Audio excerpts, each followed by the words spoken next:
మొదలవుతుందన్నమాట. హైడ్రాకు shock ఇచ్చిన high court, Jubilee ఎన్క్లేవ్లో కూల్చివేతలపై కీలక తీర్పు.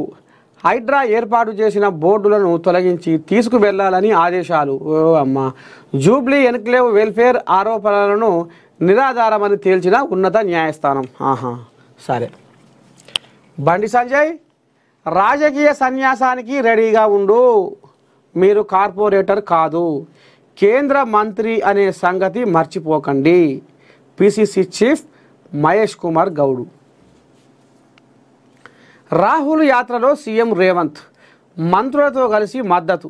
ఓట్ చోరీకి వ్యతిరేకంగా లోక్సభ ప్రతిపక్ష నేత కాంగ్రెస్ ఎంపీ రాహుల్ గాంధీ చేపట్టిన ఓటర్ అధికార యాత్రకు తెలంగాణ కాంగ్రెస్ నేతలు మద్దతు తెలిపారు.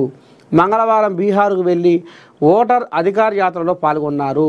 ఈ యాత్రలో సీఎం రేవంత్తో పాటు డిప్యూటీ సీఎం బట్టి విక్రమార్క, మంత్రులు Ponnam Prabhakar, Seethakka, Ponguleti Srinivasa Reddy, Vakiti Srihari, TPCC chief Mahesh Kumar Goud, DCC అధ్యక్షుడు రోహిన్ రెడ్డి తదితరులు పాల్గొన్నారు.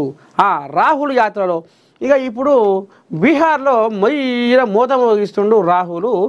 ఇక యాత్ర ఇక ఒక సంచి సంపాదించుకుండు రాహుల్ గాంధీ. ఆ సంచిలో నీ దండం పెడితే ఇన్ని పిపరమెట్లు పోసుకుండు.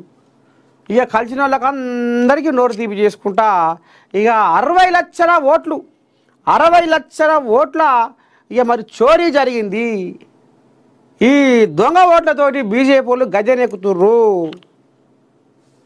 ఓట్ల చోరీ కథ ఏంది, ఈ 60 లక్షల ఓట్ల కథ ఏంది అనేది ఇక ఊరు వాడ తిరుక్కుంటా ఎదురైన వాళ్ళకు పిప్పరమెట్లు వంచుకుంటా నోరు తీపి చేసుకుంటా ఇక మరి ముంగడి పోతుండు. ఇక ఇళ్ళకెళ్ళి మన తెలంగాణ కోళ్ళాగలు రేవంతమయ్యతో పాటు కొన్ని కోళ్ళాగలు కూడా ఇక గోసులు బిర్రకు కట్టి పోయినాయి. ఇక షెడ్డో పాటో మాట్లాడిరు. మొత్తానికి రాహుల్ గాంధీ ఇక మరి ఇక యాత్ర మాత్రం బ్రహ్మాండంగా సాగుతుంది. ఇక ఎదురైన వాళ్ళకు పిప్పరమెట్లు పంచిండు. ఈ దొంగ ఓట్ల కథ ఏందో బట్టబయలు కావాలనేది కంకణం కట్టుకొని తిరుగుతుండు.